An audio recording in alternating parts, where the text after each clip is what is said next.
All right, let's jump right in. Today, we're going to unpack a topic that's at the very heart of successful REDD Plus projects, stakeholder engagement. And look, this isn't just some nice-to-have bonus feature. We're talking about mandatory, non-negotiable requirements. Understanding them is absolutely key to making sure these initiatives are effective, fair, and, actually built to last. So here's what we're going to cover. We'll start with the mandate that makes this all happen. Then we'll get into who actually needs a seat at the table. After that, we'll do a deep dive into a really critical concept called FPIC. We'll look at some practical strategies for engagement, and then wrap up with what happens when things go wrong. Okay, so first up, to really get why stakeholder engagement is so baked into REDD Plus, we have to start at the very foundation, the international policy that makes it a must-do. This isn't just good practice, it's a core requirement. This sentence, right here, this is the bedrock. It comes from the Cancun safeguards, and it's the starting point for pretty much everything else we'll talk about. The keywords: full and effective participation. That's not just fluff, it sets a really high, internationally agreed-upon bar for what real engagement needs to be. So these two safeguards, C and D, they're designed to work together almost like a 1-2 punch. Think of it like this. Safeguard C protects the actual rights, like land, resources, and knowledge. But Safeguard D protects the process, the right to actually be in the room and part of the decisions that affect those things. You really can't have one without the other. So that brings us to a pretty important question, right? Who exactly are these relevant stakeholders? Well, the term is meant to be pretty broad, and that's on purpose. Let's break down the main groups. This definition is our guide, and it really forces you to think beyond just the most obvious players. The key part here is that it includes anyone affected, whether that's in a good way or a bad way. Casting a wide net like this is absolutely crucial for being fair, but also for making sure a project actually succeeds in the long run. First up, you've got the government agencies. I mean, they're the ones driving this whole thing, from national policies all the way down to what happens on the ground. And for REDD Plus to work, you've got to break down the usual walls between ministries. You need the finance people talking to the agriculture people, talking to the forestry people. Now, the private sector's role here is fascinating. On the one hand, industries like farming and mining are often, let's face it, the cause of deforestation. But on the other hand, they can be incredibly powerful partners and even funders for solutions, so getting them involved is critical if you want to change the game. Then you have civil society organizations, or CSOs.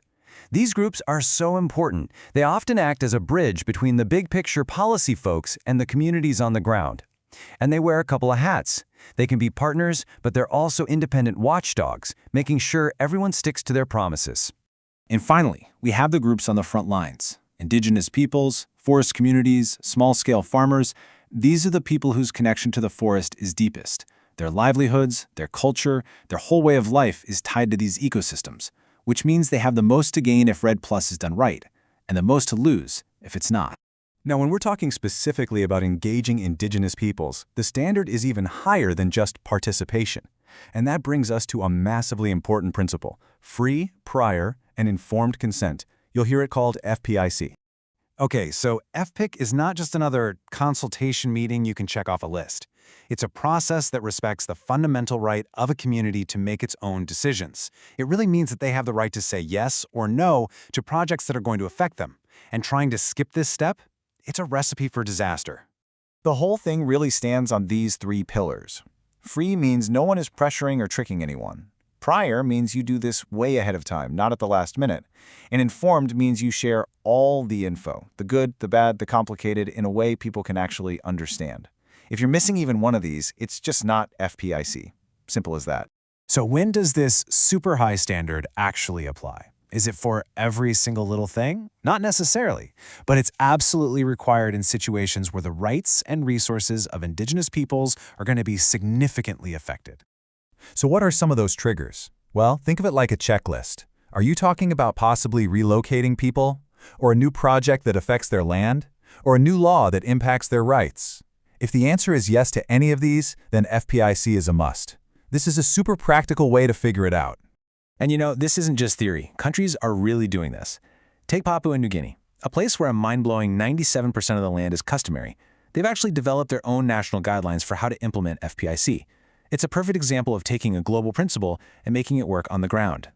Okay, so we've covered the why, the who, and the really big principles like consent. But let's get practical. What are the tools and the strategies for actually doing engagement effectively? Well, it helps to think of engagement as a spectrum. On one end, you might just be informing people, with pamphlets or meetings. As you move along, you get to consulting them, asking for their opinions. Then it gets deeper, into full-on collaboration, where you're working together. The trick is picking the right approach for the right situation. But to use that spectrum well, you have to do your homework first. And that's where these analytical tools come in. You've got stakeholder mapping to figure out who's who and what they care about.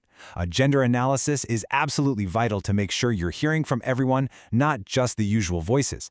And of course, a good communication plan makes sure people actually get the information they need when they need it. But look, even with the absolute best plans in the world, conflicts can still happen. So what do you do then?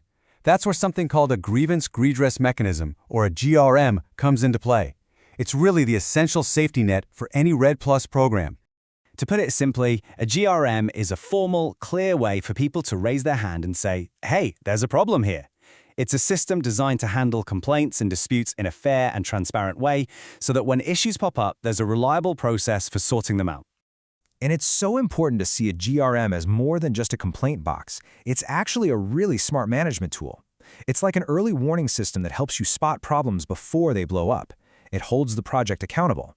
And, this is key, it's meant to work alongside the official legal system, not replace it. And here's a quick look at how a GRM usually works. It all starts with someone filing a grievance. That complaint gets logged and acknowledged. Then it's looked at and a solution is proposed. If everyone's on board, great, you implement it. If not, there are next steps, like a review. The whole point is to have a clear, predictable path to getting things solved. So let's end with this thought. It's one thing to have a GRM on paper, in a project document somewhere. But the real test, the only thing that matters, is whether it actually works for the most vulnerable people. Is it accessible to someone in a remote village? Do they trust the process? And does it have the power to deliver a fair outcome? Because that, right there, is the difference between a paper exercise and genuine accountability.